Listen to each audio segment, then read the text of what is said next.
Pessoal, bom dia. Sejam todas e todos muito bem-vindas e bem-vindos à nossa live, a nossa sessão temática de liderança para a equidade. A gente está muito feliz de viver esse momento com vocês. Uma pelo tema, que por si só é um tema muito poderoso para as nossas discussões atuais de educação, mas também porque essa sessão temática é o início da jornada formativa de vocês, é a primeira sessão temática dessa turma, então a gente fica muito feliz de poder receber vocês aqui nesse evento que para a gente também tem um tom bastante especial, porque a gente tem três convidados muito especiais, muito capacitados, assim, gente muito boa que vai falar aqui com a gente hoje, vai ter um debate aqui hoje com a gente. Então, queria receber vocês com toda essa alegria, com todo esse carinho, porque de fato a gente está muito feliz de iniciar essa turma com essa temática, com esses convidados, dessa maneira. Então, sejam todas e todos muito bem-vindas e bem-vindos. Eu sou o Igor, tem meu nome aí na tela, acho que vocês estão vendo já. Trabalho aqui no Centro Lehman na equipe de formação, então, ao longo do processo formativo de vocês, a gente vai se encontrar muitas e muitas vezes, é só o início. Então, queria dar essas boas-vindas e dar início já à nossa sessão temática. Como eu falei, a gente vai ter um debate aqui sobre liderança para a equidade, então a gente vai falar de diferentes perspectivas, de diferentes olhares para a liderança no contexto educacional que promove a equidade. Então, pensando, que liderança é essa, né? Que perfil de liderança é esse que promove a equidade? O que essa liderança precisa desenvolver dentro do contexto escolar, né? O que está em jogo quando a gente pensa em equidade? O que é importante? Quais são os pilares? Quais são as premissas para um trabalho que desenvolve equidade? E, por fim, obviamente, como fazer isso, né? A gente sabe que é uma pergunta talvez um pouco complexa e que não dá para ser esgotada em pouco tempo, né? Uma pergunta que exige muita reflexão e muita prática, né? A famosa praxis, mas, ao mesmo tempo, é uma pergunta que a gente está se propondo aqui a pensar com vocês no dia de hoje, né? E justamente isso, porque é importante, né, para nós falarmos de liderança para a equidade. A gente sabe que hoje um dos grandes problemas da educação brasileira são as desigualdades, né, que assolam as escolas em território nacional, né? Quando a gente pensa nos diferentes acessos das crianças e dos adolescentes ao contexto escolar, a gente inevitavelmente constata uma série de desigualdades que vão trazer desafios para não só para o acesso, mas para a permanência dessas crianças e desses adolescentes no contexto escolar. Então, é pautado exatamente nessa premissa que a gente aposta tão fortemente, Centro Lehman, aí dizendo como instituição, aposta tão fortemente na proposta da equidade, entendendo que, para a transformação da realidade educacional no Brasil, é necessário, é imprescindível pensar em equidade, pensar em como desenvolver a equidade, tanto do ponto de vista educacional no micro, né, ali no contexto escolar, no pátio da escola, como eu gosto de dizer, mas também a níveis mais amplos de políticas públicas, de articulação das redes, enfim, de gestão mesmo de todos esses processos. Então, a gente topa um grande desafio, mas a gente topa esse grande desafio acreditando verdadeiramente numa educação cheia de sentido, numa educação transformadora e numa educação que promova a transformação dos nossos jovens e a transformação da nossa realidade social. E, por ser uma missão tão difícil assim, a gente vai contando com pessoas muito especiais. E nessa sessão temática não seria diferente. Então, já vou aproveitar essa fala para convidar aqui as pessoas que a gente chamou hoje, né, para chamar essas pessoas que eu vou apresentar para vocês agora. A gente está com 3 convidados, como eu falei, bastante especiais. Para essa sessão temática, a gente fez um convite pensando justamente nesses perfis de uma maneira bastante diversa. Então, são pessoas que têm experiências diversas, mas que no fim estão pensando um foco comum. Então, já já eles vão aparecer aqui na tela para a gente, esses três convidados.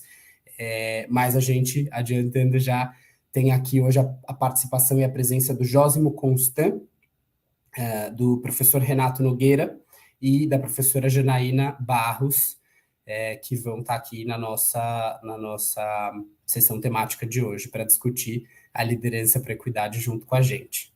Vou aproveitar aqui o espaço também para apresentá-los. O Jósimo Constant Canderuiá, na língua do povo dele, né? É um indígena do povo Puianauá, localizado no território do Acre, graduado em antropologia, sociologia e mestre em direitos humanos pela UNB, doutorando em antropologia social pelo Museu Nacional UFRJ, membro da rede de líderes da Fundação Lehman, e ele atua principalmente no campo das políticas públicas de saúde indígena. Meu amigo Jósimo, seja muito bem-vindo. Estou muito feliz de poder contar com a sua presença aqui hoje. Aproveitando também a apresentação, vou chamar também o professor Renato Nogueira. Renato é professor do Departamento de Educação e Sociedade, do Programa de Pós-Graduação em Filosofia e também do Programa de Pós-Graduação em Educação, Contextos Contemporâneos e Demandas Populares, da Universidade Federal Rural do Rio de Janeiro. Pesquisador do Laboratório de Estudos Afro-Brasileiros e Indígenas. Ele também coordena o grupo de pesquisas Afroperspectivas, Saberes e Infâncias e é doutor em filosofia pela Universidade Federal do Rio de Janeiro. Professor Renato Nogueira, muito bem-vindo, um prazer tê-lo aqui com a gente. Muito obrigado por ter aceitado o nosso convite.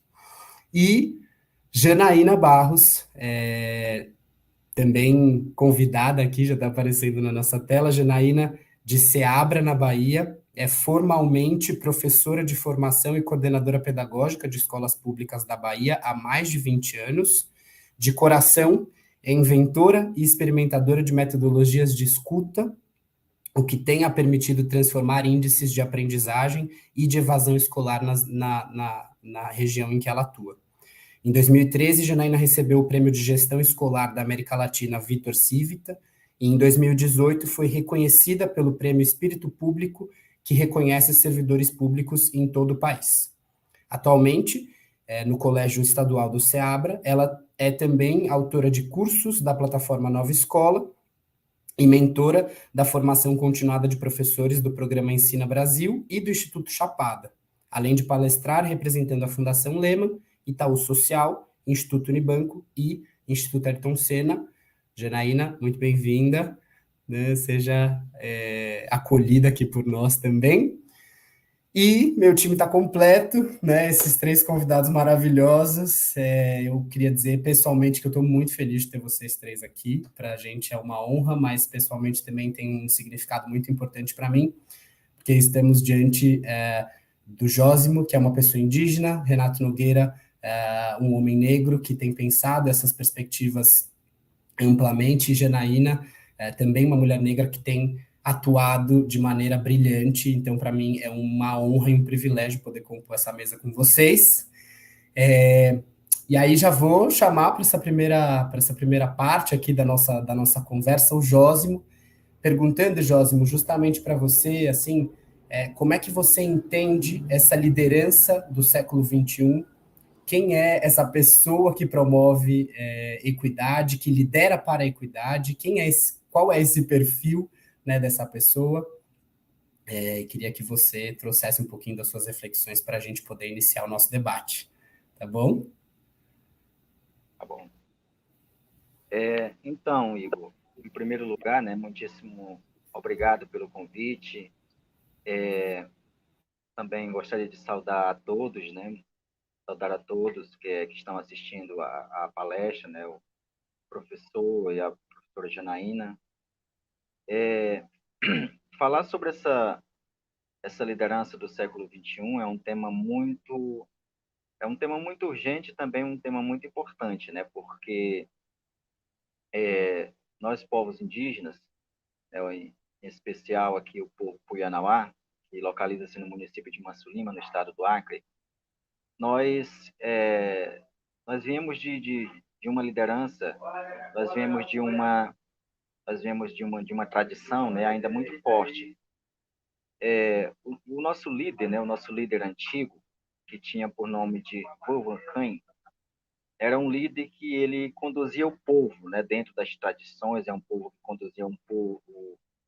conduzia o nosso povo dentro da hierarquia, né, dentro da hierarquia, e nessa época ele tinha um grande poder. Ele que determinava, né, ele que tomava todas as decisões maiores pelo povo. E esse líder ele foi assassinado na colonização, né, ele foi assassinado na colonização e então depois que ele foi assassinado, né, que o nosso povo foi capturado, nós passamos muitos anos sem um líder, né? Nós passamos muitos anos apenas servindo os interesses dos patrões colonizadores, né? E esses interesses foram interesses de opressão, foram interesses de autoritarismo, foram interesses de imposições e foram interesses de uma massiva violência. E então, anos mais tarde, né, o nosso povo já estava quase todo é, os mais velhos, né, já tinham quase todos morridos, e começou então o processo de demarcação da nossa terra, né?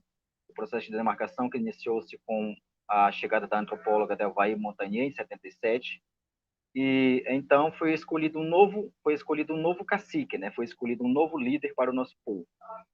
E foi muito importante porque esse novo líder, ele de certa forma ele já diferia do líder antigo, né? Do líder antigo que foi assassinado no início da colonização, porque esse novo líder ele precisava ter diálogo, ele precisava ter comunicação, ele precisava ter transparência, né? Ele precisava de certa forma ouvir os demais, né? Ele precisava de certa forma estar baseado sempre dentro dos padrões Puyanawa. Então esse novo líder chamava-se Mário Cordeiro, né? Que na nossa língua nós chamávamos ele de Raul, né? E esse líder, através do diálogo, através da comunicação, sem ser dentro daquela hierarquia tradicional, esse líder soube conduzir o nosso povo muito bem, soube dialogar com o nosso povo, soube dialogar com as esferas externas, né? E então esse líder ele teve uma grande influência, foi o principal responsável no processo de demarcação da nossa terra. Infelizmente, devido à Covid-19, o nosso líder foi a primeira vítima da Covid-19 aqui no nosso município, no ano de 2020, né? Então, assim, para nós, ele é uma pessoa que é muito lembrada, né? E muito respeitada. E no lugar hoje do líder, né? Desse grande líder, ficou o seu filho. Então, eu trouxe um pouco desse contexto histórico, né? Por causa que é a construção da liderança, né? E hoje nós podemos também trazer aqui a construção da liderança no século XXI, né? É a construção de uma liderança que saiba ouvir todas as partes, é a construção de uma liderança sem autoritarismo, é a construção de uma liderança, acima de tudo, com democracia, né? Que não exerce esse poder do autoritarismo, né? Então, é uma liderança que possa dialogar, uma liderança que possa ouvir, que possa escutar, que possa ser criativo, né? Uma liderança que possa ser criativo, né? Quando a gente fala em educação, hoje é um assunto que está muito em pauta, né? E cada vez mais os povos indígenas estão se inserindo na educação, cada vez mais o protagonismo indígena ele está, de certa forma, né, sendo destacado. Então, cada vez mais a gente precisa de líderes que saibam dialogar com os povos indígenas, com outras sociedades, líderes que saibam interpretar, que saibam corresponder, que saibam respeitar essa diversidade, que saibam responder essa ótica, né? Essa outra perspectiva. Então, essa é a liderança do século XXI, né? Uma liderança que tem essas influências positivas, uma liderança que seja criativa, que traga oportunidades, né? E principalmente o poder da escuta.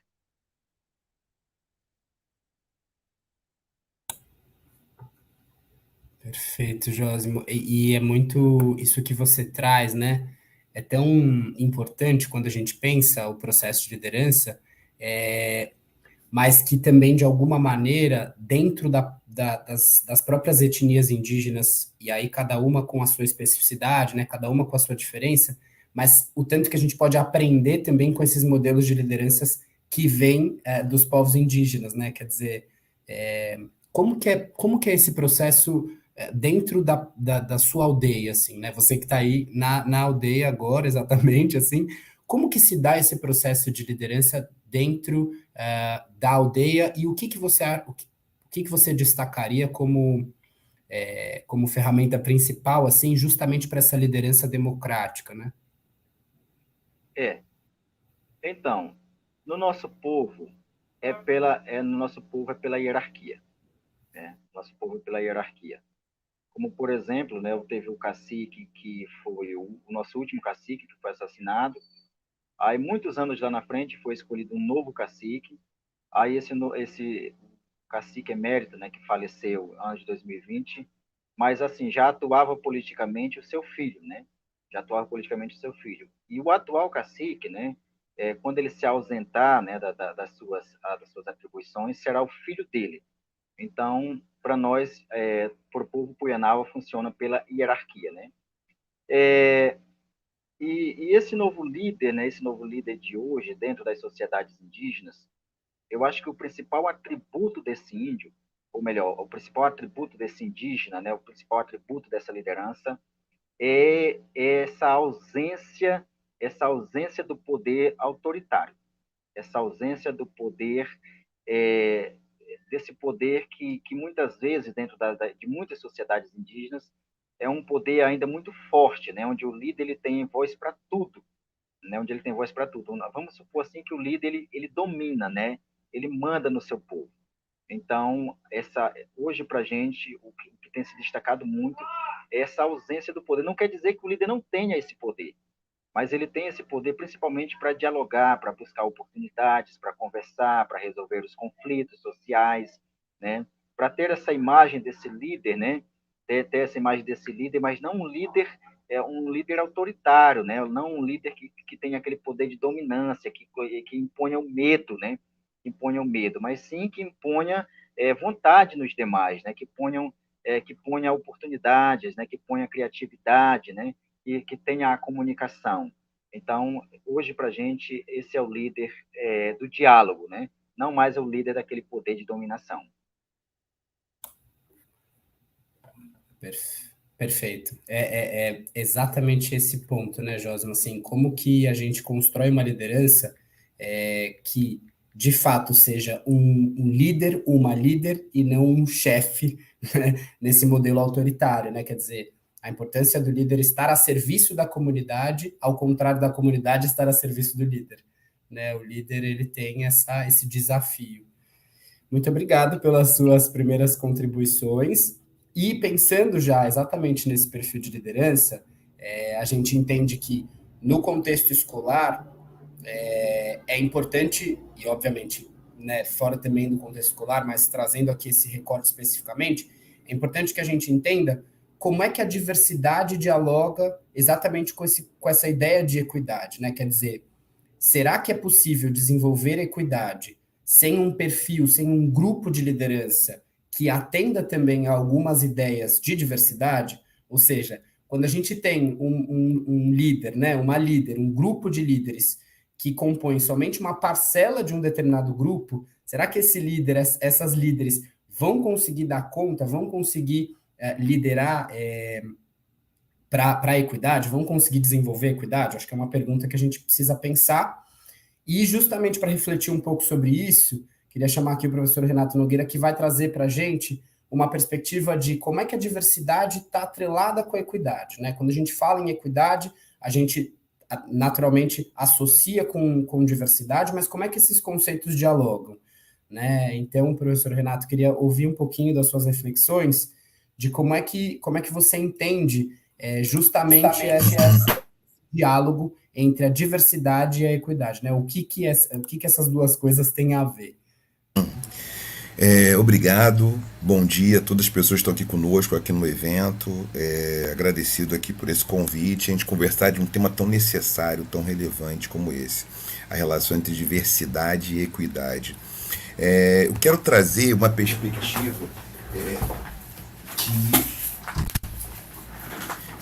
perspectiva que é a seguinte. Vou começar com uma história. Uma história que eu acho que ajuda a gente a pensar um pouquinho esse caminho. Certa vez, num evento de gastronomia, tinham várias palestrantes, várias pessoas palestrando, né, chefes de cozinha, e nesse evento de gastronomia, uma sala tinha um chefe renomado, um homem francês, é, morando no Brasil há alguns anos já, e foi falar um pouco dos trabalhos que ele fazia, do restaurante dele. Ele foi trazer essa perspectiva, né? O que ele fazia, qual eram os trabalhos, um pouco o cardápio dele. Numa outra sala, ao mesmo tempo, tinha uma chefe de cozinha, uma mulher pernambucana, né, de Recife, uma mulher negra de Recife, e ela também fez uma fala, fez uma apresentação a respeito do trabalho dela, o cardápio, as coisas que ela fazia. E no final dessa apresentação, tanto ele como ela receberam notas de avaliação. Foram avaliadas, ela foi avaliada, ele também. As pessoas responderam um questionário se tinham gostado muito ou pouco da pesquisa, destreza, conteúdo. E sendo que aconteceu, a avaliação dela foi menor do que a dele. Ela teve uma nota pior do que a nota dela. Mas detalhe, era uma atriz e um ator que falaram a mesma coisa. O que eu quero dizer com isso? O conteúdo, ele foi engolido pela forma. Ele sendo um homem branco, né, com sotaque francês, ali o ator, isso facilitou a adesão ao discurso dele como sendo um discurso de mais validade. Então, as pessoas não enxergam só o conteúdo, enxergam a forma. Todas as maneiras de opressão estão relacionadas com isso, uma forma de descrédito, desconfiança.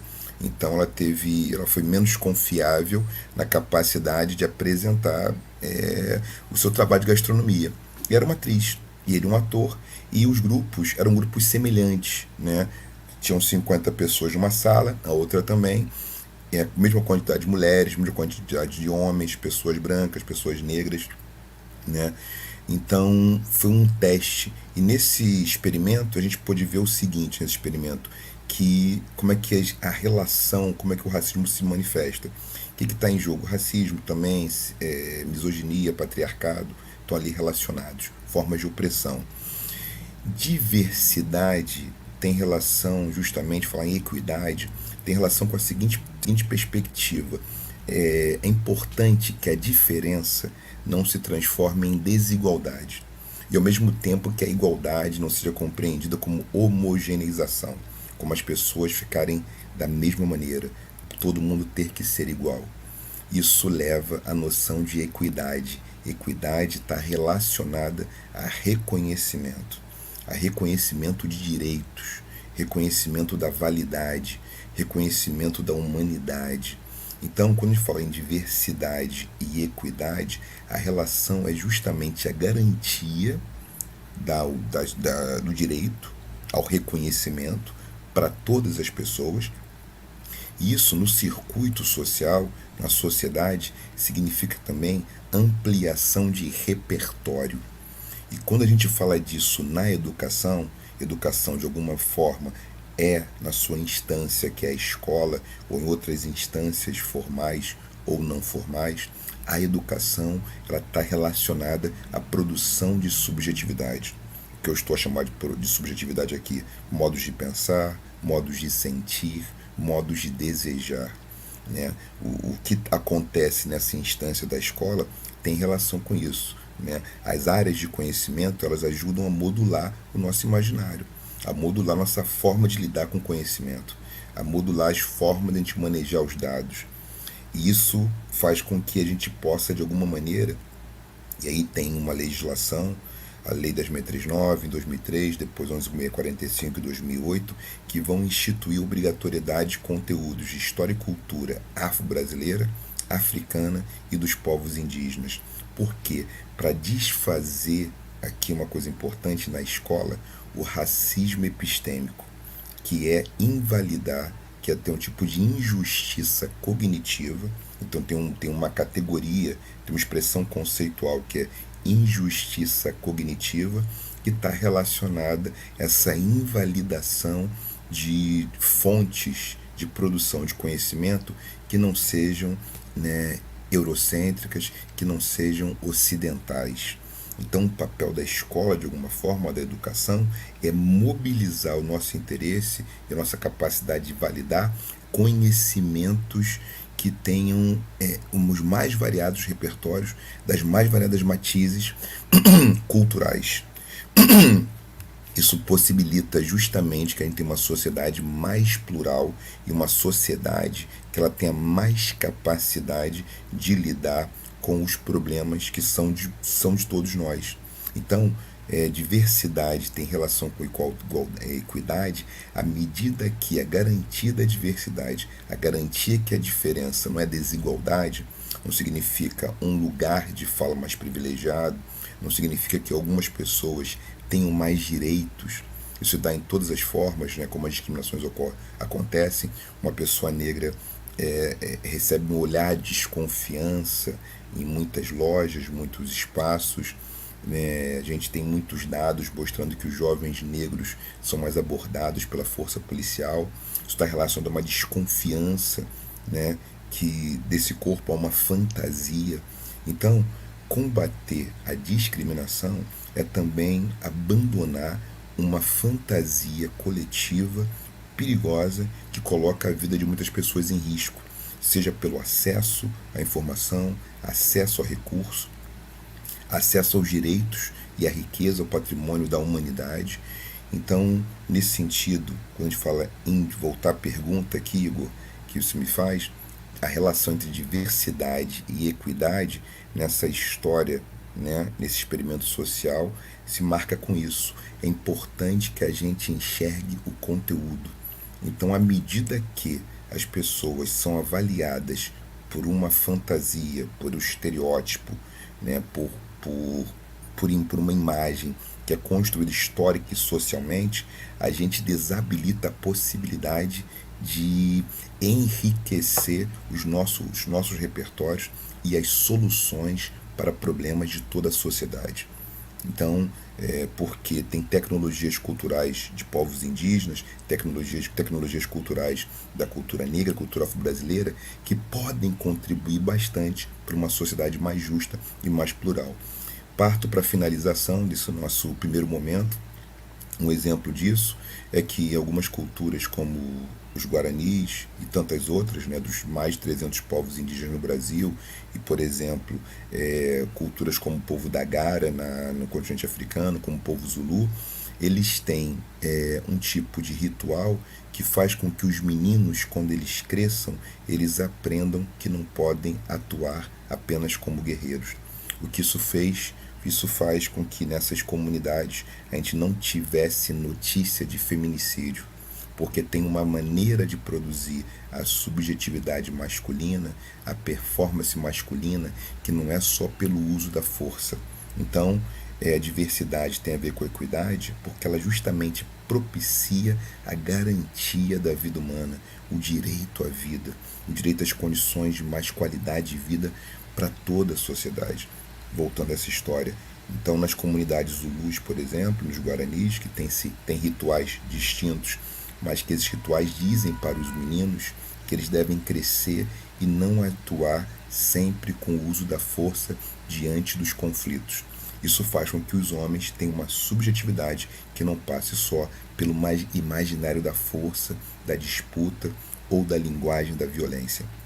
Nessa sociedade, as mulheres, então, não sofrem violência da mesma maneira que sofrem em sociedades em que os meninos crescem sendo convidados a performar sempre a fantasia do guerreiro.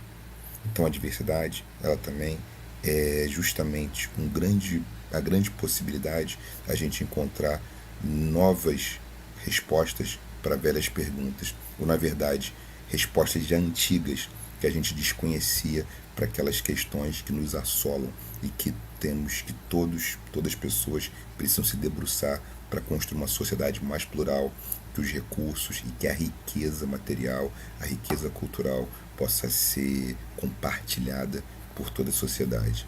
Então, eu acho que essas são algumas ideias importantes para a gente poder, talvez, pensar a relação entre diversidade e equidade. Não sei se foi aqui o tempo, esse tempo inicial. Não, e eu achei perfeitas as suas colocações, professor, justamente porque a escola, a gente sabe que é palco de diversas contradições sociais e de muitos desafios que estão aí circulando no mundo. E que muitas vezes são situações muito complexas, né, de serem resolvidas, de serem pensadas, de serem mediadas. Enquanto eu te escutava, eu fiquei pensando como ter uma equipe pedagógica, né, ter um grupo pedagógico que contemple a diversidade, que tenha pessoas diversas nesse grupo, pensando juntas, vão chegar a soluções muito mais criativas para problemas que são naturalmente complexos e que na escola isso precisa ser pensado, né? Quer dizer, quando o estudante está lá com alguma questão, ou, que a gente observa muito as desigualdades todas permeando esse cenário, esse palco escolar, como é que a gente pensa situações, como é que a gente pensa soluções para isso, se a gente está olhando só por uma perspectiva de mundo, né? Só por uma perspectiva de uma pessoa, de um determinado grupo, né? Mas quando a gente tem diferentes representantes de diferentes grupos dentro da mesma equipe, olhando para aquela situação, o quanto isso pode ser potencializado para o encontro de medidas criativas, né? Muito inspiradora a sua fala, professor. Muito obrigado. Gratidão, querido. É só o Estamos começo. juntos. E justamente pegando esse gancho, né, de como fazer isso na escola, eu queria trazer a Janaína justamente para pensar como é que a gente lidera para a equidade dentro da escola. Janaína, que está aí há anos em pátio de escola pensando isso, é uma pessoa que está muito comprometida com isso dentro da escola, e eu queria muito te ouvir, assim, Janaína, tenho certeza que todo mundo quer aprender aqui, como é que a gente pensa a equidade dentro da escola nesse perfil de liderança? Então, bom dia a todos. Queria agradecer ao Centro Lema pelo convite, mas também pela oportunidade, né, de ouvir o Jósimo, o professor Renato, que traz dois princípios que para mim são muito caros na educação, que é a diversidade e a comunidade. E mesmo não estando vendo quem está aí do outro lado, né, a gente fica com vontade de ver, eu espero estar falando com gestores que, assim como eu, acreditam que nossa atuação ela deve ser marcada por um fazer muito genuíno, ético e humano. Por que isso? Porque a escola, ela só existe, Igor, porque existe uma comunidade. E se existe uma comunidade, ou muitas comunidades dentro de uma escola, ela está marcada pela diversidade. Então, o diretor, para promover uma educação com equidade, ele precisa reconhecer que a diversidade, ela pertence à escola, né? A escola é caracterizada pela diversidade e não algo externo a ela. Frente a isso, nesses meus 8 minutinhos, eu vou falar sobre 3 coisas que para mim são muito caras também dentro da escola, né? A escuta, os sonhos, né? E a mentalidade. A escuta, ela é cara porque nós não chegamos na escola sabendo escutar, sabe? Nós aprendemos a escutar. Alguns já sabem, aprenderam com seus pais, na sua comunidade, na sua aldeia, mas outros vão para a escola e lá entendem que isso é importante. E por que eu estou falando em escutar? E aqui eu não estou falando de uma escuta do simples ato de ouvir. Eu chamo escuta a análise das cadernetas, eu chamo de escuta a análise dos dados do sistema, eu chamo de escuta a análise dos índices de aprendizagem, eu chamo de escuta a análise dos índices de evasão e frequência, eu estou chamando de escuta os registros, muitos registros que a gente tem na escola, estou chamando de escuta o currículo, chamo também de escuta o próprio PPP da escola, que é construído realizado a cada 2, 3 anos, aí nós temos. Então, por que eu estou falando de escuta como princípio de um gestor que busca uma educação marcada pela equidade? Porque a escuta gera empatia, e a empatia vai gerar ações. Então, um diretor que escuta, ele vai promover melhores reuniões de pais, ele vai buscar na escola concretizar espaços formativos de professores, ele vai ampliar sua concepção sobre conselhos de classe, ele vai promover melhores interações individuais e coletivas. Na vida como ela é, Igor, nós como educadores, em diferentes funções, somos nós que decidimos, independente de qualquer coisa, como faremos, quando faremos, em função de quem e do que a escola vai trabalhar. É muito importante que cada profissional da educação reconheça esse lugar de poder na construção de uma escola com mais justiça social. Eu não quero ser entendida, quando eu falo de escuta, como educadora ingênua, né, e que não entende a educação de fato com todas as suas mazelas. Mas quero dizer que eu só acredito num diretor em prol de uma educação pública, né, com maior qualidade, aquele que acredita e sabe que a escola está marcada por desafios. Desafio não é uma coisa incomum à escola, não. A escola é marcada por desafios, até porque ela precisa ser marcada pela inserção da comunidade e pela diversidade. E por que o diretor ele deve ser um sujeito disposto a ouvir? Porque é essa escuta que vai gerar uma tomada de decisão com mais clareza do sujeito da aprendizagem. Os sujeitos que estão na escola, eles são reais. E nós, como profissionais, precisamos também verdadeiramente construir processos que possam incluir esses sujeitos. Então, nesse primeiro tópico que eu quero salientar, eu quero ter aí do outro lado gestores que entendam que precisam escutar a escola e escutar para além de ouvir os nossos estudantes. Uma escuta gerativa, uma escuta que vai gerar empatia e ações em prol de uma educação pública mais justa. O outro ponto que eu quero destacar são os sonhos. Diferentemente do que as pessoas pensam, sonhar na escola pública não é algo natural. Nem todos os meninos e meninas que estão na escola pública, eles sonham. São os projetos da escola, é o PPP bem construído, bem pautado, e é a relação com a comunidade que tem o potencial de trazer para a escola o sentido ao conhecimento. O conhecimento, diretores, ele liberta. É o conhecimento que vai permitir aos nossos estudantes fazer escolhas. Ele abre para os nossos estudantes a possibilidade de sonhar. E sonhar é algo que a gente precisa reaprender na nossa sociedade. Jamais vamos conseguir, diretores, ir muito longe se acreditarmos que sabemos o suficiente para fazer educação pública. Todo ano, os nossos sujeitos eles se inauguram na escola. Todo ano, desafios comuns à escola pública voltam para ela. Mas todo ano, cada desafio que a gente tem na escola pública tem um novo endereço. Portanto, um diretor que faz uma educação de forma genuína, ética e humana, ele precisa estar atento a esses passos. Ele precisa conectar a escola com a comunidade. Ele precisa conectar a escola com instituições. Ele precisa abrir espaço para dúvidas. Ele precisa dizer e se entender como aprendiz. Um bom diretor, ele tem certeza que o seu saber é provisório. Portanto, ele sai em busca de processos formativos que possam dar a cada um dos atores que fazem parte da escola a possibilidade de experimentar novos caminhos. Porque é no experimentar novos caminhos que a gente vai atendendo cada vez mais e melhor esses sujeitos. Então, esses sonhos que não estão de forma natural na escola, eles são algo que a gente precisa conquistar. E experimentar as possibilidades que a escola traz é uma forma de estar trazendo esses sonhos. Então, dê uma olhada nos projetos da escola. Será que esses projetos estão realmente entrelaçados com os sonhos dos estudantes? Será que esses projetos disparam novos sonhos? Será que esses projetos dão aos estudantes ou permitem aos estudantes sonhar com aquilo que ainda não sonhado?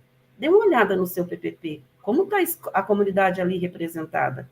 Quem são os sujeitos daquela comunidade? Ou a comunidade está muito relacionada ao fazer da própria escola?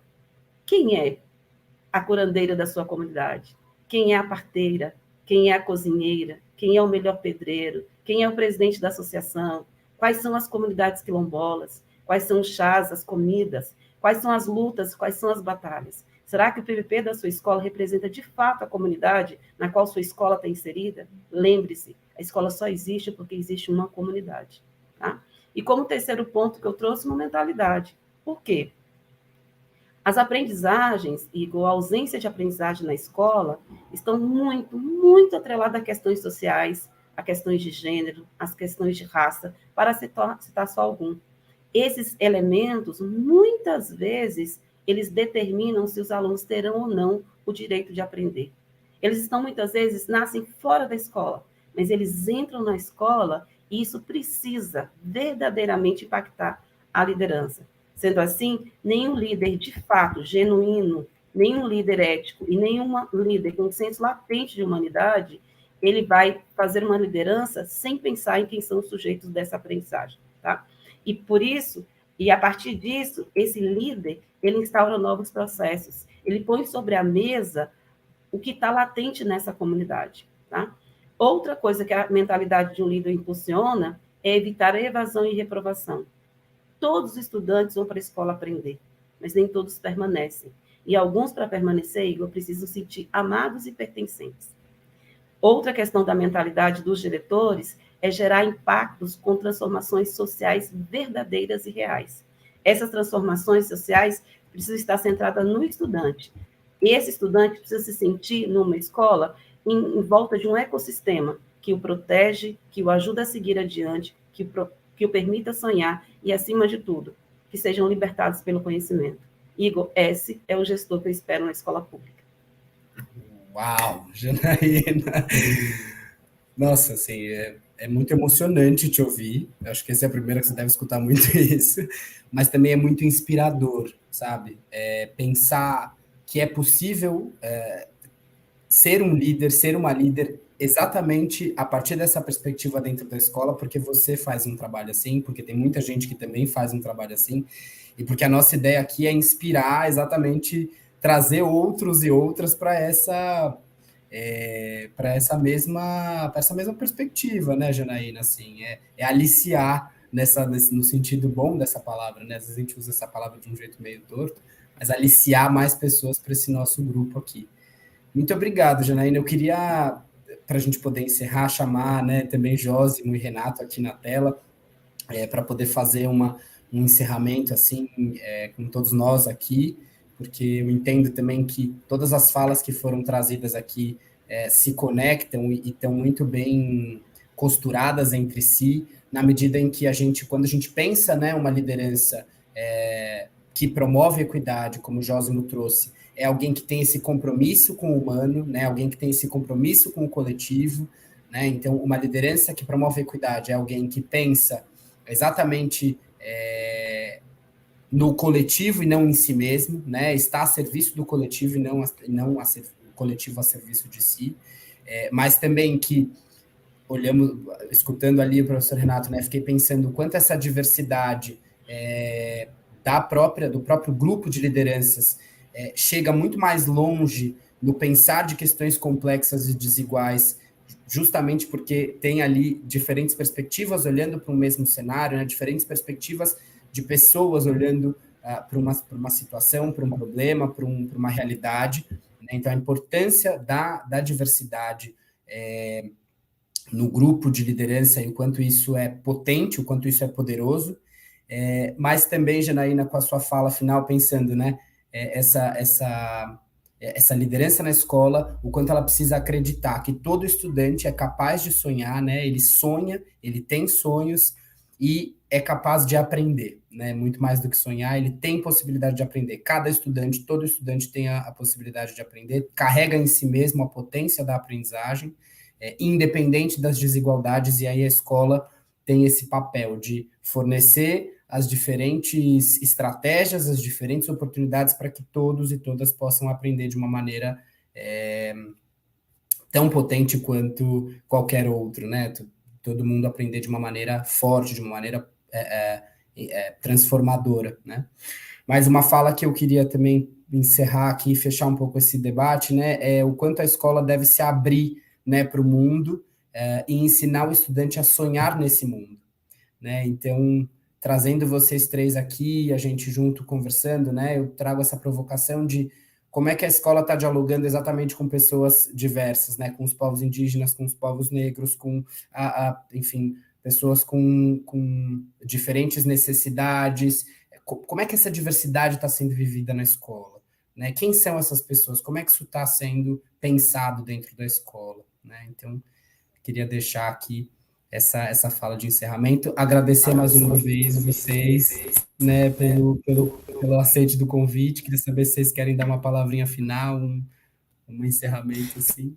Só uma frase aqui que Jósimo e Janaína disseram, né? Se aproxima muito, né? A importância da direção, da liderança, de conversar. Essa disponível para escuta. Fala, Janaína, agora do Jósimo, brilhantes em relação a isso. Então, gratidão estar com vocês aqui.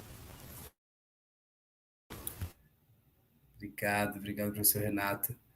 Janaína e Jósimo querem dar uma palavrinha final? Só dizer que eu acredito na equidade, né? Eu acredito no poder do coletivo. eu acredito no poder das palavras, da comunicação, né, da escuta, porque foi assim que o nosso povo, que a educação lá no passado foi um instrumento de violência. A educação no passado foi um instrumento de opressão, porque a primeira escola que foi criada no nosso povo teve o objetivo de exterminar a nossa língua. Tinha por objetivo de tentar nos assimilar à sociedade não indígena. Só que a educação transformou-se para nós no instrumento principal de conhecimento, de transformação da nossa mente, para poder a gente continuar com os nossos saberes, com as nossas tradições e principalmente demarcar a nossa terra e construir uma educação diferenciada que nós temos hoje, né? E essa educação diferenciada que está ganhando cada vez mais espaço no país, né? Essa educação diferenciada indígena. Então, para mim é um prazer muito grande conhecer a professora Janaína, conhecer o professor Nogueira, né, no qual eu já ouvi falar, e estar aqui junto com vocês. Muitíssimo obrigado.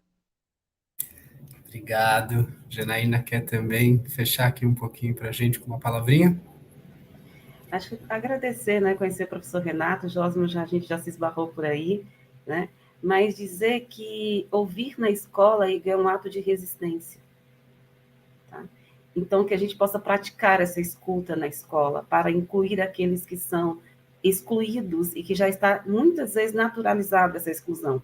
Então, que cada gestor que está aí nos ouvindo possa tirar da invisibilidade esses meninos e meninas que muitas vezes não sonham. Então, acho que esse grande convite que eu faço, sabe? Vamos ouvir como um ato de resistência, vamos ouvir, né, como um ato de luta, de batalha, porque a gente não pode seguir naturalizando o fracasso, a evasão, a infrequência e o não aprendizado. Nós não podemos seguir naturalizando o analfabetismo funcional em nosso país. Perfeito, Janaína, perfeito, perfeitas colocações. Mais uma vez agradecer. Já já a gente volta, porque as participantes vão agora para o intervalinho, vão pensar em algumas questões, algumas perguntas para trazer para vocês. Então, em breve a gente volta aqui para o nosso segundo momento, mas agradecer a participação de vocês já nesse primeiro e a gente se vê em breve. Até mais.